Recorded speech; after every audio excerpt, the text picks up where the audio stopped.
Bonjour à tous, j'espère que vous allez excellemment bien. Aujourd'hui on se retrouve pour parler cyclisme sur piste, pour faire le débrief de la troisième journée et de la deuxième journée des championnats du monde de cyclisme sur piste. Je n'ai pas pu les faire hier parce que j'étais chez l'ophtalmo tout simplement. Je pensais avoir le temps et puis au final j'ai pas eu le temps de faire la vidéo numéro 2. Donc on va faire les deux ensemble, on va faire les deux journées de cyclisme sur piste ensemble. On reviendra sur le premier titre de l'équipe de France, on reviendra sur une autre médaille pour l'équipe de France, même si ces championnats du monde ne sont pas totalement une réussite. On parlera des déconvenus de l'équipe de France, on parlera également de Lotte Kopecky, notamment du côté du cyclisme féminin, d'Elisa Balsamo également. Enfin, il y avait du monde, encore une fois. Il y a enfin, on a de plus en plus de monde sur le cyclisme sur piste. Ça fait plaisir. Et puis, on parlera de toutes les épreuves de la journée. On va même parler d'un certain match Ghana-Milan. N'hésitez pas à vous abonner à la chaîne, à réagir dans les commentaires, à mettre un pouce bleu, à partager la vidéo sur les réseaux sociaux, notamment auprès de vos proches si vous pensez que ça peut les intéresser. Dans les commentaires, n'hésitez pas à me dire si vous avez vu telle ou telle épreuve. Si vous n'avez pas compris telle ou telle épreuve, c'est sûr que si vous avez regardé sur France Télévisions, vous n'allez pas comprendre grand-chose. Pourquoi ils mettent Nicolas G, je ne comprends pas, je reviendrai là-dessus. N'hésitez pas à mettre un pouce bleu, n'hésitez pas à vous abonner à la chaîne. Quand vous abonnez à la chaîne, vous pouvez rajouter la petite cloche, comme ça vous êtes au courant des dernières vidéos qui sortent sur la chaîne, notamment des vidéos cyclisme, F1, là il y aura de la MotoGP ce week-end, il y aura une vidéo aussi début de semaine prochaine où je vais vous indiquer un petit peu le programme de la fin d'année et surtout le programme pour l'année prochaine. J'ai fait un petit calendrier, alors qui est encore loin d'être définitif. Il sera définitif quasiment début janvier et encore, il y aura peut-être encore des surprises, mais un calendrier des événements, enfin voilà, des possibles événements qu'on peut faire sur l'année. Donc voilà, je vous expliquerai tout ça mois par mois, semaine par semaine, un petit peu ce qu'il y aura au programme. On commence tout de suite par cette vidéo avec peut-être l'épreuve enfin voilà, la dernière épreuve de cette journée. On va commencer par la fin, mais avec l'Omnium. Et oui, il y avait la course au point de l'Omnium. Alors l'Omnium, c'est 4 épreuves, je rappelle: la Tempo Race, course incompréhensible. Sinon, vous avez le Scratch, qui est la première épreuve. Donc la Tempo Race, c'est la course que moi j'ai encore du mal à comprendre. C'est vraiment le bordel, la Tempo Race. Enfin voilà, il faudrait trouver une autre solution. L'Omnium, et l'Omnium avec la troisième course qui est l'élimination, donc ça qui est une course un peu plus classique, et puis la course au point. Moi je préférais l'Omnium d'avant, l'Omnium Brian Cocard. Le départ de l'Omnium, c'était de savoir qui était le meilleur cycliste sur piste, endurance et sprint. Et moi je trouve qu'il y avait notamment le kilomètre ou le 500 mètres chez les garçons. Il y avait des épreuves qui étaient plus intéressantes. Il y avait un peu plus de densité. Il y avait des épreuves de vitesse, ce qui n'est plus le cas aujourd'hui. Et c'est bien triste parce que c'est que des épreuves d'endurance. Donc je vois pas en quoi ça nous donne. Normalement, c'est une épreuve. C'est une épreuve un peu comme le décathlon, sauf que le décathlon, il n'y a pas que des courses d'endurance en athlétisme. Normalement, l'objectif, c'est de nous dire lequel de ces coureurs-là est le plus complet pour le cyclisme sur piste. T'as pas le coureur le plus complet, les 4 épreuves en plus se ressemblent. C'est-à-dire que l'élimination de la course au point, c'est un peu les mêmes qualités. La Tempo Race sont les mêmes qualités, le Scratch aussi. Enfin, il n'y a pas vraiment de disciplines différentes les unes des autres, c'est que des courses en peloton. Je trouve qu'avant, il y avait le 500 mètres, notamment sur le début de l'Omnium. Déjà, c'était 2 jours, c'était 6 épreuves sur 2 jours. Je trouve que c'était plus intéressant, ça demandait un peu plus d'endurance, un peu plus de travail, je trouve, que maintenant où, le mec qui est bon en course au point, normalement, il est bon en Omnium aussi. Il n'y a pas de surprise là-dessus. Le titre, donc, pour Jennifer Valente, très performante. Jennifer Valente qui fait aussi de la route, mais qui a décidé de reprendre la piste. Qui s'en est très très bien sortie, notamment grâce à sa victoire sur la course Scratch et l'élimination. Où elle remporte ces 2 courses, ce qui lui permet d'avoir 80 points. Elle fait 6e de la Tempo Race et 9e de la course au point. Au final, la course au point qui n'a eu que très peu d'impact sur le classement général de cette Omnium. Tout était joué auparavant. parce que en fait les 3 concurrentes qui prennent les 3 premières places ont fait une très mauvaise course au point. Et les 3 premières de cette course au point de l'Omnium, bah, c'était un petit peu raté avant. Deuxième, Maike van der Duin, qui prend la deuxième place avec 109 points. Et puis Maria Martins plutôt, la portugaise, qui prend la troisième place avec 99 points. Lotte Kopecky finit 6e, elle remporte la course au point, finit 3e de l'élimination, mais elle avait raté son scratch, où elle avait fini 19e et 10e seulement de la Tempo Race. Clara Coppeny, la française, finit 8e. Belle course au point avec la 5e place. Par contre, elle avait perdu beaucoup de points. La course au point, Clara Coppeny, non, elle fait 11e, pardon, elle s'est ratée sur la course au point. Dommage parce qu'elle avait plutôt bien commencé avec la deuxième place du scratch, mais ensuite elle n'a pas réussi à continuer dans cette dynamique. Didier Rixen finit 3e de la course au point avec une chute, mais au départ elle avait vraiment perdu trop de points sur la première partie de compétition. Et puis Balsamo, deuxième de l'élimination, mais qui finit 10e de cette compétition de l'Omnium. Pour les garçons, ça sera aujourd'hui, ça sera ce samedi du côté de l'Omnium, je crois me rappeler. Du côté de la course au point homme, ça s'est pas du tout bien passé pour Thomas Bouda, qui finit 14e. Pas été très performant, Thomas Bouda. Ce qui est un petit peu le résumé de sa saison sur route aussi, hein, parce que ça n'a pas été la folie pour Thomas Bouda. On s'attendait à le fait qu'il aille chez GoSport, on s'attendait à un retour au niveau performance sur la route, avec peut-être moins de jours de course, moins de pression sur les épaules. Ça n'a pas été le cas. Donc ça a été compliqué, il n'a jamais été dans le coup hein, sur cette course. Voilà, il a gagné très peu, enfin il a été très peu performant sur les sprints. J'ai l'impression qu'il s'est fait sauter la caisse très rapidement. Le titre pour Avix, qui est un petit peu une surprise, parce que c'était peut-être pas forcément le nom le plus ronflant, le nom le plus connu, mais il est néerlandais, donc forcément qui dit néerlandais dit bon sur le cyclisme sur piste, mais normalement ils sont quand même meilleurs en vitesse qu'en endurance.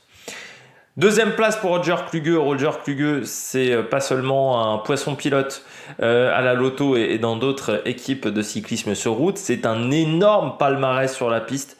15 ans de carrière sur la piste, Roger Kluge. Il était déjà là en 2008, donc c'est quelqu'un d'impressionnant. Et puis Fabio Van den Bosch, le Belge, finit 3e, juste devant Corbin Strong. Tout s'est joué sur le dernier sprint pour la victoire. Il y avait également William Perret qui pouvait jouer quelque chose. Corbin Strong, voilà, qui était 2e avant le dernier sprint. Je rappelle, le dernier sprint en course au point compte double et il a perdu cette place lors de ce dernier sprint. Et Avik, lui, avait déjà remporté la victoire avant ce dernier sprint, donc il a laissé faire les autres. Dans ce dernier sprint, voilà, pas de...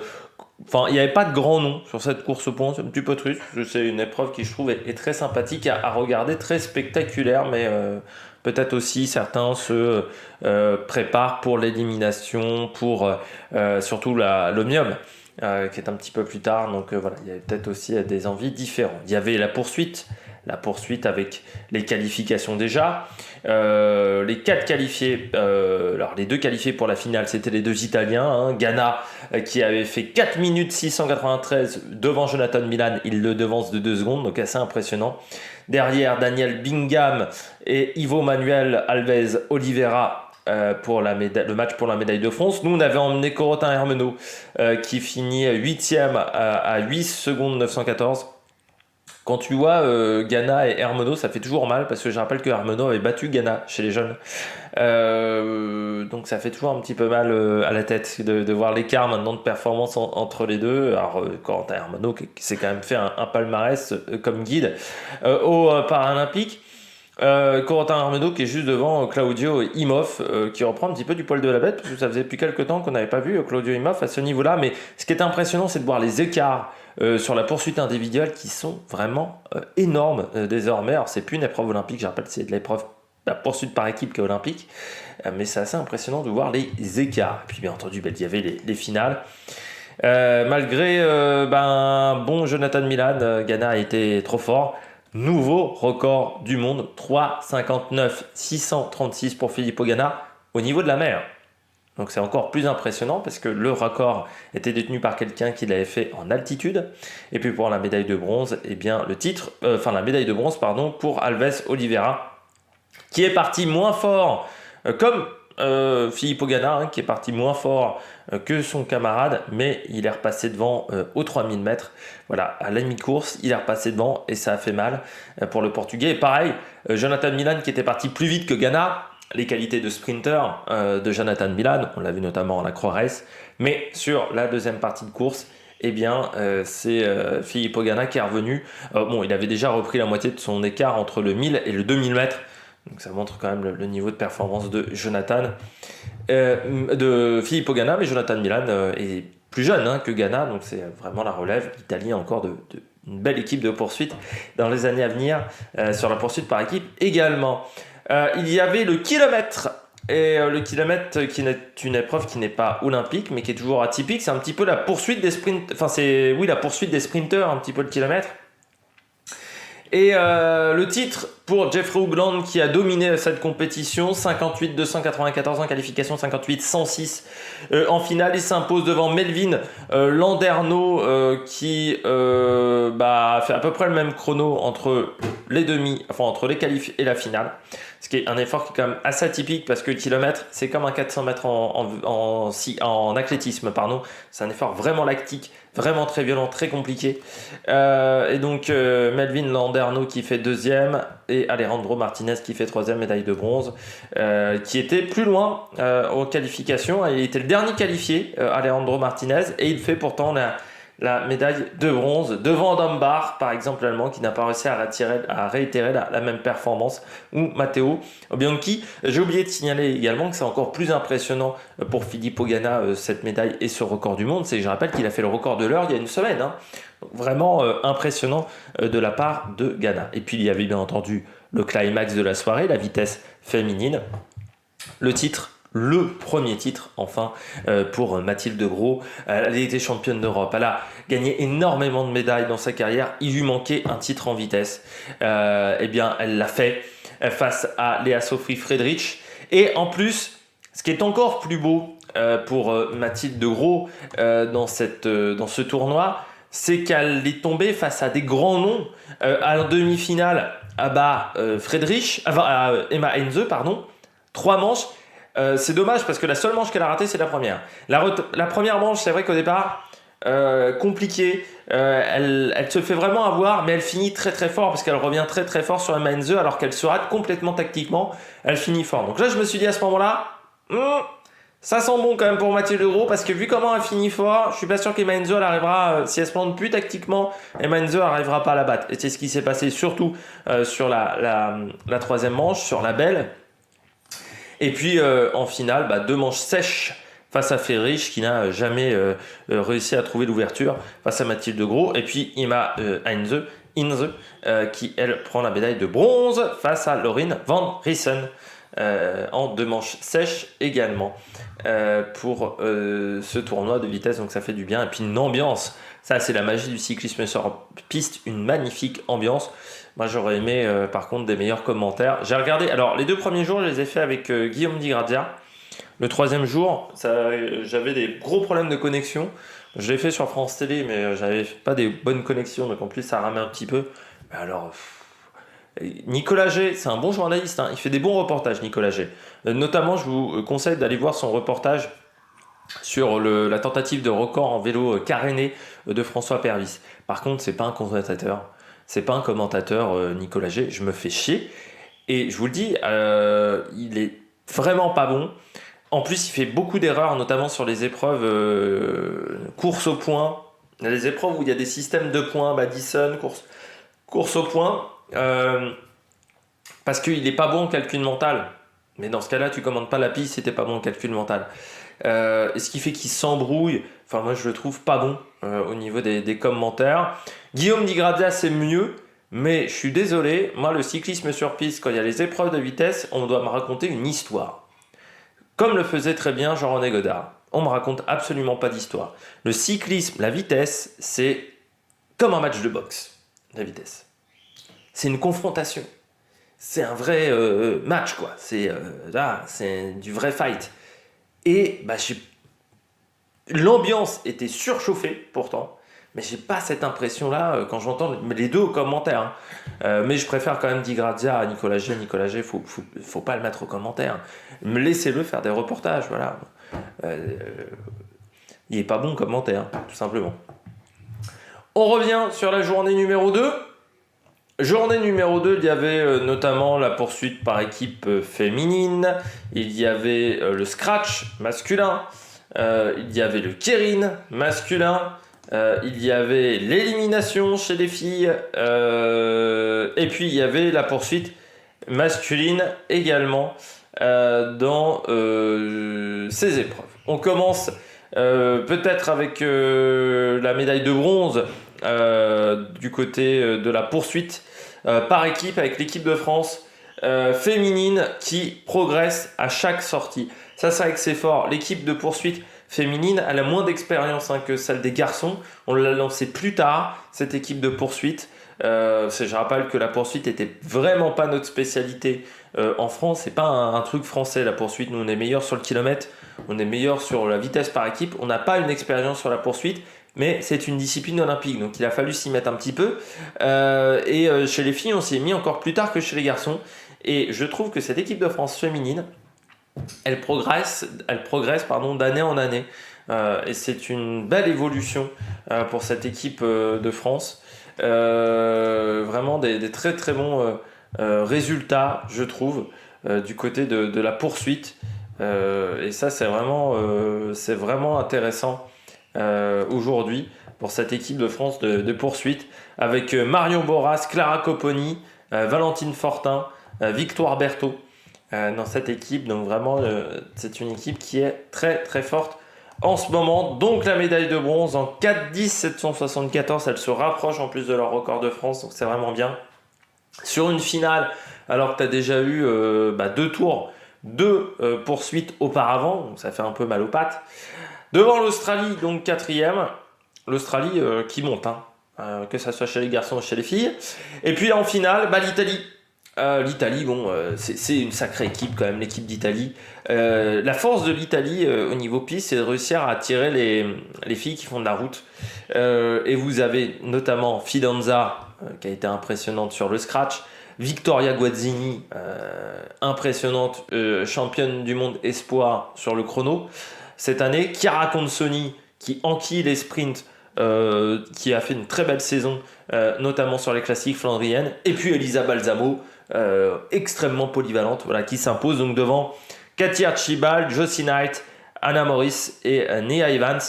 Très grosse Katia Archibald, mais qui a un petit peu martyrisé ses coéquipières du côté de la Grande-Bretagne, ce qui fait que ça a été un petit peu compliqué pour les équipières du côté de cette épreuve. On continue avec, donc ça c'était la poursuite féminine. Il y avait également la poursuite masculine avec les équipes de poursuite. Le titre pour la Grande-Bretagne, un petit peu à la surprise générale devant l'Italie. La Grande-Bretagne qui a fait 3:45.829, un très gros chrono quand même pour la poursuite masculine. Mais les Italiens qui n'ont pas pris un grand départ. Ils prennent 5 dixièmes sur le départ.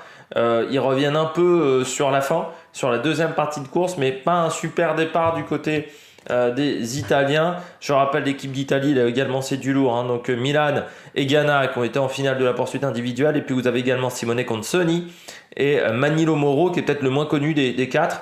Et du côté de la Grande-Bretagne, c'est quand même du lourd aussi, parce qu'on a Oliver Wood, Daniel Bingham qui a eu le titre, a eu le record du monde du kilomètre avant Ganna, c'était lui qui l'avait pris. Et puis vous avez Ethan Hayter et Ethan Vermon, la petite pépite de la Quick Step. Donc le titre pour ces cours-là. Et puis la médaille de bronze que je retrouve pour le Danemark, 3:46.1621 devant l'Australie. Encore là. avec deux équipes où vous avez notamment Sam Welsford, le coureur de la DSM, et James Moriarty, du côté de l'Australie, du côté du Danemark, Carl Frederick Bewort et Lars Norman Hansen, du côté de l'équipe danoise, pour les noms les plus connus, je dirais. On poursuit avec l'élimination féminine. Eh bien, le titre pour Kopecky, c'est une discipline où elle a toujours été forte, Lotte Kopecky, devant Rachele Barbieri, l'italienne, et Jennifer Valente, qui a remporté le titre de l'Omnium. De toute façon, on retrouve un petit peu les mêmes noms. Nous, on avait Jade Labastug, qui a été éliminée dans les premières, 17e seulement. Pas été des grands championnats du monde pour Jade Labastug. Encore un peu tendre, la française, dans ses compétitions. On poursuit avec le Keirin. Le Keirin, le parcours laborieux pour les Français. C'est pas mal qu'ils finissent 4 et 5, les Français. Sébastien Viget et Melvin Landerneau. Parce que premier tour extrêmement difficile. Repêchage pour Sébastien Viget, ça passe pour un poil de cul. J'ai vu la photo parce qu'il faut savoir que les premiers tours n'étaient pas diffusés à la télévision et que les sessions du soir qui sont diffusées à la télévision. Et puis en quart, ça se passe mieux avec pour Melvin Landerneau. Ryan Ellal, lui, est éliminé en quart avec le 6e temps. Sébastien Viget, lui, passe encore limite en quart. Demi-finale, Melvin Landerneau remporte sa demi-finale. Sébastien Viget, dernier qualifié encore, donc il a tout fait dernier qualifié. Sébastien Viget. Et je pense que Landerneau, il perd sa finale, il en met trop sur la demi. Sur la demi, il fait une course de malade, il fait une très belle course, mais il manque d'énergie sur la finale. En plus, à un moment, en finale, il se retrouve en triple épaisseur. Et ça, c'est l'erreur que n'ont pas fait les Néerlandais, Jeffrey Hoogland et Harry Lavrezen, qui eux n'ont pas fait cette erreur-là pour la finale, où ils se sont intercalés entre les Français. Et les deux, ils passent au bon moment. Et puis Quintero, il dépasse Sébastien Viget. Il le prend dans la spi, dans le dernier tour. Et puis il le dépasse sur la fin. Quand Sébastien Viget ne peut pas en remettre, Melvin Landerneau, lui, il avait déjà craqué avant. On peut noter quand même la performance de l'Indien Esso. L'Indien qui finit 12e de ce Keirin. Mais c'est intéressant de voir l'Inde arriver. Or l'Inde, il semblerait remporter les championnats du monde B, donc de 2e division, on va dire ça comme ça, et qu'ils aient une très très belle génération chez les jeunes, notamment avec le petit Esso que j'aimerais bien revoir. Il y avait également le scratch masculin, le titre pour Dylan Bibic devant Kuboki, le japonais, et Roy Efting. Notre français Donovan Grodin finit 5e. C'est toujours assez atypique quand même cette épreuve du scratch. Moi je suis pas un grand fan. Là on n'a pas les plus grands noms sur le podium, mais il faut saisir sa chance sur cette épreuve. C'est un sprint tout simplement. C'est une course de 60 tours, voilà, sprint à l'arrivée. Bon, le premier qui passe à la ligne est gagné. Voilà, tout simplement. C'est assez facile à comprendre. Sauf que Donovan Grodin, en fait, il a bien couru jusqu'à 3 tours de l'arrivée. C'est-à-dire qu'à 6 tours de l'arrivée, vous avez une petite échappée qui se forme. Lui, il décide de faire le tempo derrière. Sauf qu'avec le Belge, ils sont revenus trop tôt. Ils sont revenus à 3 tours de l'arrivée. Donc à 3 tours de l'arrivée, il se retrouve en tête, obligé de lancer son sprint à ce moment-là. Parce que s'il ralentit, le temps de relancer la machine, il est battu. Donc il lance son sprint. Le problème, c'est que 3 tours, 750 mètres de sprint, c'était un peu trop pour Donovan Grodin. Et dans les 150 derniers mètres, on a senti qu'il n'y avait plus d'essence dans le moteur. Et il finit 5e. C'est dommage. Pareil pour le Belge qui finit 4e. Et puis Aaron Gate qui finit 10e, qui a été un petit peu l'animateur de cette course. Aaron Gate. Et puis je termine. Voilà, c'était la fin de cette journée numéro 2. J'espère que vous avez aimé cette vidéo. Si vous avez aimé cette vidéo, n'hésitez pas à vous abonner à la chaîne, à réagir dans les commentaires, à mettre un pouce bleu, à partager la vidéo sur les réseaux sociaux, notamment auprès de vos proches. Et puis nous, on se retrouve pour de nouvelles aventures sur la Mec Production. Ciao, ciao!